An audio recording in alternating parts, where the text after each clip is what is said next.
Mobile internet সেবা চালু হওয়ায় আমদানি রপ্তানিতে গতি বেড়েছে হিলি স্থলবন্দরে। কর্মচাঞ্চল্যতা ফিরেছে ব্যাংক ও কাস্টম হাউসে। এই বিষয়ে বিস্তারিত জানাতে হিলি স্থলবন্দর থেকে যুক্ত হচ্ছেন সহকর্মী সোহেল রানা। সোহেল, মোবাইল ইন্টারনেট চালু হওয়ায় বন্দর কেন্দ্রিক ব্যবসা কেমন চলছে এবং পাশাপাশি জানতে চাই যে কি পরিমাণে পণ্য আমদানি এবং রপ্তানি হচ্ছে, জানাবেন।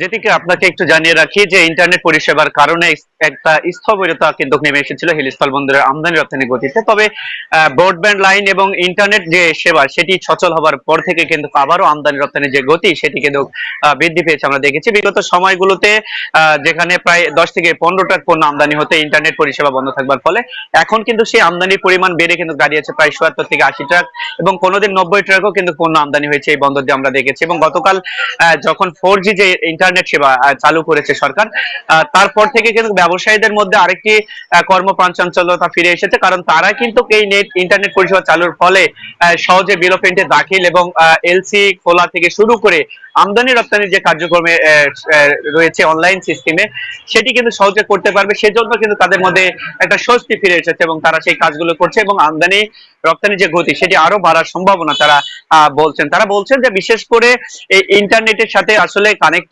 কানেক্টিভিটি হবার কারণে ব্যবসায়িক যে গতি সেটি ভারত অভ্যন্তরে যে ব্যবসায়ী রয়েছেন এবং তারা আসলে যোগাযোগ ব্যবস্থা যেটি আসলে ইন্টারনেটের মাধ্যমে সেই ইন্টারনেট এটি স্পিড বাড়বা এই বন্দর এলাকাতে স্পিড বাড়ানো হলে সেক্ষেত্রে হয়তো ব্যবসার যে গতি সেটি কিন্তু বাড়বে। তারা আরেকটি কথা বলেছেন যে আসলে যেহেতু বিভিন্ন পণ্যের অর্ডার নিতে হয় ভারত থেকে এবং সেই দেশে কিন্তু পণ্য কিনতে হয়, সেক্ষেত্রে অনলাইন একটা যোগাযোগ মাধ্যম, সেই যোগাযোগ মাধ্যম যদি সচল করে দেওয়া যায় সেক্ষেত্রে হয়তো আমদানি রপ্তানি তাদের জন্য আরো সোজা হবে এবং পণ্য যে আমদানি দেশের বাজারে যে নিত্য পণ্য রয়েছে সেটি কিন্তু আমদানি বেশি পরিমাণে হবে।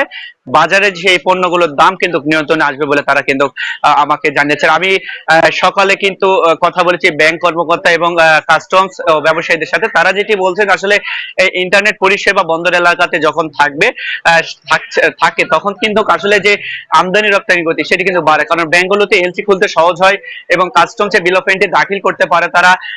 এক্ষেত্রে তাদের জন্য সুবিধা। সব মিলিয়ে বলা চলে যে ইন্টারনেটের পরিষেবা চালুর ফলে কিন্তু আমদানি রপ্তানি গতি হিলি স্থল বন্দরে বৃদ্ধি পেয়েছে। যদিকা এই ছিল আমার কাছে হিলি স্থল বন্দর থেকে আমদানি রপ্তানি নিয়ে সর্বশেষ পরিস্থিতি। মোবাইল ইন্টারনেট সেবা চালু হওয়ায় বন্দর কেন্দ্রিক ব্যবসা পরিস্থিতির খবর জানাচ্ছিলেন সহকর্মী সোহেল রানা।